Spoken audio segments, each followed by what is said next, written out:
Info में आपका स्वागत है। सबसे बड़ी खुशी, मन की संतुष्टि, आत्मविश्वास, अपने भगवान, इष्ट देवता, गुरु महाराज में आस्था से बढ़कर कोई और न धन है न संपत्ति है। उसका ध्यान ही हमारे जीवन का लक्ष्य होना चाहिए, जिससे हमको हर समय खुशी, प्रसन्नता, आनंद का अनुभव होता रहे। इसी संदर्भ में एक बहुत पुरानी कहानी याद आ गई, वो इस वीडियो के माध्यम से आपको बताता हूँ। एक लकड़हारा था, उनका ये पैतृक काम ही था कि जंगल में जाना, लकड़ी काटना और उसको बेच देना।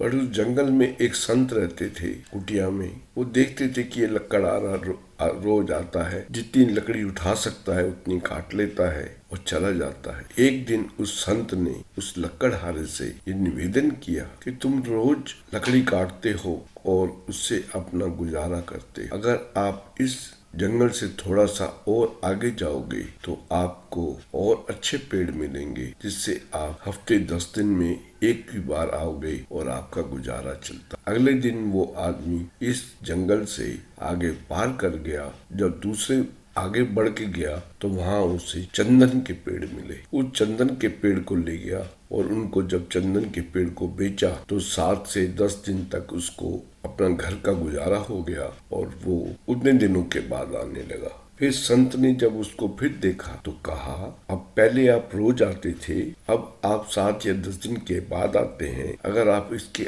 आगे चले जाओगे तो आगे आप और अच्छी चीज मिलेगी। क्योंकि संतों के पास आने के बाद संत जो हमें शिक्षा देते हैं या जो बताते हैं वो हमारे बहुत कर्मों को काट देते हैं, हमको बहुत सारी संतुष्टि मिलती है। तो ये सोचकर वो अगले दिन उससे आगे चला गया। वहाँ उसको चांदी की खाने मिली, चांदी लेके आने लगा। तो संत ने फिर कुछ दिनों के बाद, जब वो 3-4 महीने के बाद गया था, तो कहा आगे सोना है। अब वो 5-6 महीने के बाद सोने के जाने लगा। तो संत ने उससे बताया कि उसके अगर वो आगे जाएगा तो हीरे मिलेंगे। तो उसने आगे चला गया। अब वो साल में एक बार जाता, हीरे उठा लाता, उनको बेच के गुजर करने लगा। बट वो संत उसी जगह में अपने ध्यान लगाते थे और रहते थे। जब 1 साल के अंतराल में उसको दोबारा देखा तो संत ने बुला के उसको बोला, उसके आगे भी कोई है? तो उसने कहा, मेरे पास इतना पैसा हो गया, मेरे महल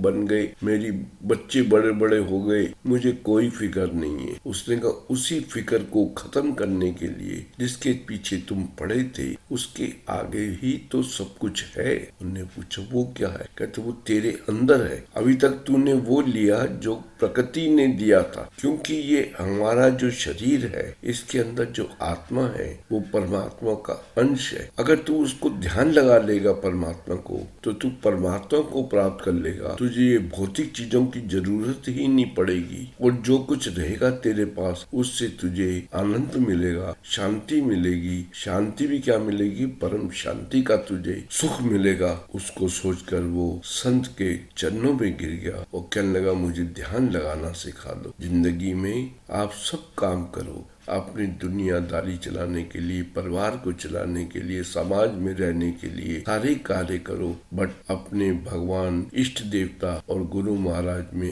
अपना ध्यान लगाते रहो, जो आपको परम सुख की ओर ले जाएगा। परम सुख से हमारी जो आत्मा अपने लोक से बिछुड़ गई है और संसारी कामों में अपने आप को भटक गई है, वापस अपने स्थान पे चली जाए, तो हम अपने जिस लोक से आए हैं उस लोक को वापस चले जाएं। बार बार शरीर का आवागमन के चक्कर में ना फंसे, क्योंकि ये जरूरी नहीं कि हर बार हमको मनुष्य शरीर का ही जन्म मिले। हम पशु, पंछी, कीट, पतंगे भी बन सकते हैं, उसी में हम लिप्त हो जाएंगे। आप अपने विचार को बदलें और मालिक पे विश्वास रख के अपने आप को ध्यान लगाएं और परम सुख को प्राप्त हो। ये छोटी सी कहानी अगर आपको अच्छी लगे तो आप इसे लाइक करें, शेयर करें और चैनल को सब्सक्राइब करें। धन्यवाद।